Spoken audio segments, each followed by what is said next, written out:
সিনিয়রদের মাধ্যমে জুনিয়রদের উপর র্যাগ দেওয়ার একটা প্রবণতা দেখা যায়। আজকের গল্পটা ঠিক এমনই একটা কাহিনীর উপর ভিত্তি করে নির্মাণ করা হয়েছে। এই গল্পটা শুরু হয় একজন চাইয়ান নামের মেয়েকে দেখিয়ে, যাকে স্কুল থেকে সম্প্রতি বহিষ্কার করা হয়েছে। কিন্তু কেন এমন হয়েছে জানেন? কারণ সে কিছু বুলিকারীদের ইচ্ছে মতো শিক্ষা দিয়েছিল। এজন্য এসব দেখে তার বাবা তাকে অন্য স্কুলে ভর্তি করিয়ে দেয় এবং সেখানকার শিক্ষকরা তাকে বোঝায় যে তুমি যদি তোমার রাগকে কন্ট্রোল করতে না পারো তাহলে কিন্তু এই স্কুল থেকেও তোমাকে বহিষ্কার করে দেওয়া হবে। এরপর চাইয়ান এই স্কুলে ভর্তি হয়ে যায় আর তার বাবাও তাকে বোঝানো শুরু করে যে তার রাগটা আসলেই কন্ট্রোল করা উচিত। এরপর যখন তার বাবা ওয়াশরুমে যায় তখন চাইয়ান দেখতে পায় যে কয়েকজন একত্র হয়ে একটা ছেলেকে বুলি করছে। ছেলেটির নাম ছিল ডং। এক পর্যায়ে তারা সবাই ডংকে মারধর করতে শুরু করে আর এদিকে চাইয়ান তাদের ভিডিও বানাতে শুরু করে। এটা দেখে তারা চাইয়ানের কাছে তার ফোন নিতে যায়, কিন্তু ফোন তো দূরের কথা, বরং তারা উল্টো চাইয়ানের কাছ থেকে উচিত শিক্ষা পেয়ে যায়। আপনারা এখন ভাবতে পারেন যে চাইয়ান কিভাবে এত চমৎকার ফাইট করছে, তাই না? আসলে তার বাবা ছিল একজন কারাটে মাস্টার। পরের দিন যখন ক্লাসের শিক্ষক চাইয়ানকে পরিচয় করিয়ে দেয় তখন তাকে দেখে ডং বেশি খুশি হয়ে যায়, কিন্তু সেই বুলিকারীদের মুখ একদম চুপসে যায়। ডং তাকে ধন্যবাদ জানায় এবং তার সাথে বন্ধুত্বের হাত বাড়িয়ে দেয়, কিন্তু চাইয়ান তাকে নিজের থেকে দূরে থাকতে বলে। সেই রাতে দুজন মদ্যপ মানুষ ডংয়ের মায়ের রেস্টুরেন্টে খাওয়া শেষ করে টাকা না দিয়েই চলে যাচ্ছিল। তখন ডংয়ের মা তাদের কাছ থেকে টাকা চাইলে তাদের মধ্যে একজন তাকে ধাক্কা দিয়ে ফেলে দেয় এবং এসব দেখে ডং এগিয়ে যায় এবং নিজেকে শক্তিশালী দেখানোর চেষ্টা করে, কিন্তু তাতে আর লাভ কি? সে নিজেই ছিল একজন দুর্বল ছেলে। পরদিন যখন চাইয়ান নিজের ক্লাসের দিকে যাচ্ছিল তখন বুলিকারীদের একজন, যার নাম ছিল সেনা, তারা তার কাছে তার ফোন চাইতে লাগলো। ফোন না পেয়ে সেনা তাকে মারতেই যাচ্ছিল, কিন্তু তার আগেই চাইয়ান তার এক হাত মুচড়ে আর এক হাতে ধরিয়ে দেয়। এসব দেখে বাকি বুলিকারীরা ভয় পেয়ে যায় আর সেখান থেকে পালিয়ে যায়। ডংও এসব দূর থেকে দেখছিল। কিছুক্ষণ পর সে চাইয়ানের কাছে আসে আর বলে, আমি তোমার কাছ থেকে কারাটে শিখতে চাই যাতে আমি আমার মাকে সাহায্য করতে পারি। এটা শুনে চাইয়ান তাকে জিজ্ঞাসা করে, কেন, তোমার কি বাবা নেই? তখন ডং বলে, না, আমার বাবা নেই, সেই ছোট্টবেলায় আমাদের ছেড়ে চলে গিয়েছিল। এটা শুনে চাইয়ান তাকে নিয়ে পিওর একাডেমিতে যায়, যেখানে সেই ছিল পিওর প্রথম শিষ্য এবং প্রশিক্ষণ শুরু হয়। তার ফিটনেস ছিল একেবারেই ছোট্ট বাচ্চাদের চেয়েও কম। এদিকে সেনা তার সাথে ঘটে যাওয়া অপমানের কারণে খুবই রেগেছিল। এজন্য সে স্টুডেন্ট কাউন্সিলে গিয়ে পৌঁছায়। সেখানকার প্রেসিডেন্টকে সব কথা খুলে বলে যে কিভাবে এক জুনিয়র তাকে অপমান করছে। এটা শুনে স্টুডেন্ট কাউন্সিলের প্রেসিডেন্ট একজনকে ডেকে বলে, কে এই জুনিয়র, তাকে ডেকে আনো, আমরাও তার সাথে একটু দেখা করি। এই আদেশ জারি হতেই কয়েকজন ছেলে গিয়ে চাইয়ানকে নিয়ে আসে। এরপর সে যখন কাউন্সিলে পৌঁছায় তখন সেখানে প্রেসিডেন্টের সাথে সেনা আর জিনও উপস্থিত ছিল। তারা তার জন্য অপেক্ষা করছিল। তখন প্রেসিডেন্ট তাকে জিজ্ঞাসা করে, তুমি তোমার সিনিয়রকে কেন অপমান করেছ?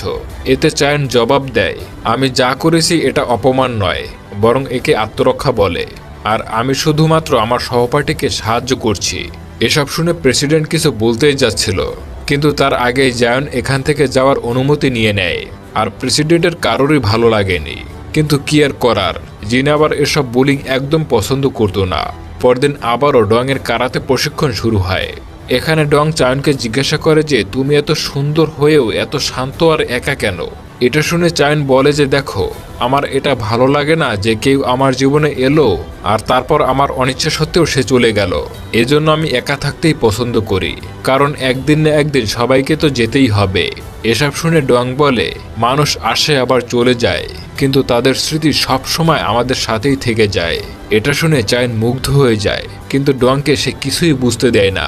অন্যদিকে জিন, প্রেসিডেন্ট আর বাকিরা মিলে পার্টি করছিল, কারণ তাদের পুরনো গ্যাং নামের একজন সঙ্গী স্কুলে ফেরত এসেছিল।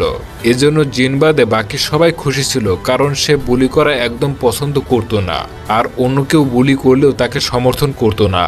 এরপর প্রেসিডেন্ট জিনকে বলে যে আমি একটি মাফিয়া গ্যাংয়ে জয়েন করেছি, যার জন্য খুব শীঘ্রই আমাকে মেম্বারশিপের জন্য টাকাও দেওয়া হবে। জিন তাকে সেই গ্যাংয়ে জয়েন করার জন্য মানা করে, কিন্তু প্রেসিডেন্ট এক কান দিয়ে কথা শুনে অন্য কান দিয়ে বের করে ফেলে।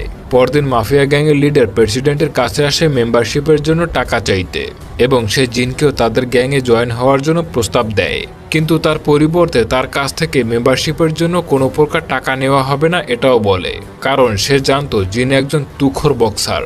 তার কারণে মাফিয়া গ্যাং আরও মজবুত হবে। কিন্তু জিন তাদেরকে সরাসরি মানা করে দেয়। অন্যদিকে প্রেসিডেন্টের অনেক রাগ হয়, কারণ সে তখনও মেম্বারশিপের জন্য টাকা একত্র করতে পারেনি।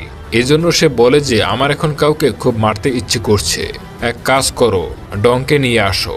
এটা শুনে তার দুই চেলা ডংকে ধরে নিয়ে আসতে যায়, কিন্তু ডং নিজের কারাটে প্রশিক্ষণের জাদু দেখিয়ে তাদেরকে 12টা বাজিয়ে দেয়। কিন্তু বাস্তবে নয়, স্বপ্নে। বাস্তবে ডং তাদের হাতে মার খাচ্ছিল।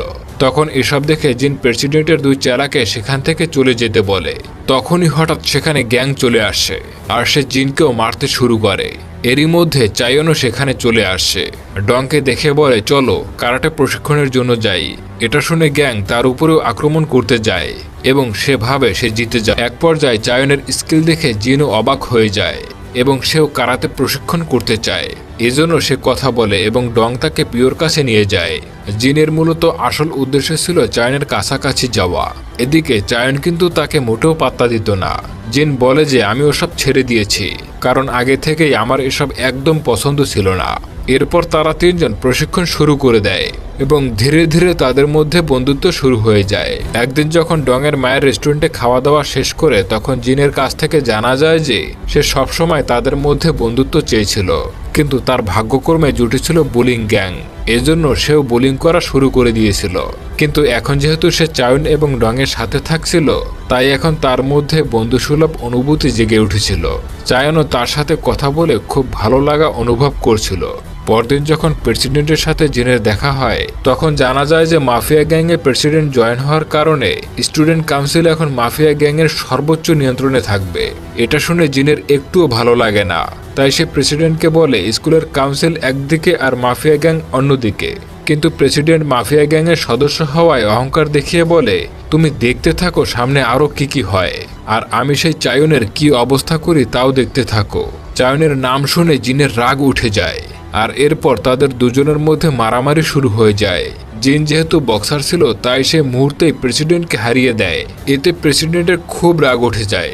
সে দ্রুত সেনার কাছে যায়। সেনা কিন্তু জিনকে খুব পছন্দ করত, তাই প্রেসিডেন্ট সেনাকে উস্কানো শুরু করে যে জিন তো এখন চায়নকে পছন্দ করতে শুরু করেছে, তাই তোমার কি মনে হয় না যে চায়নের কাছ থেকে এর প্রতিশোধ নেওয়া উচিত? এটা শুনে সেনা চায়নকে মেরে ফেলার জন্য রাজি হয়ে যায়।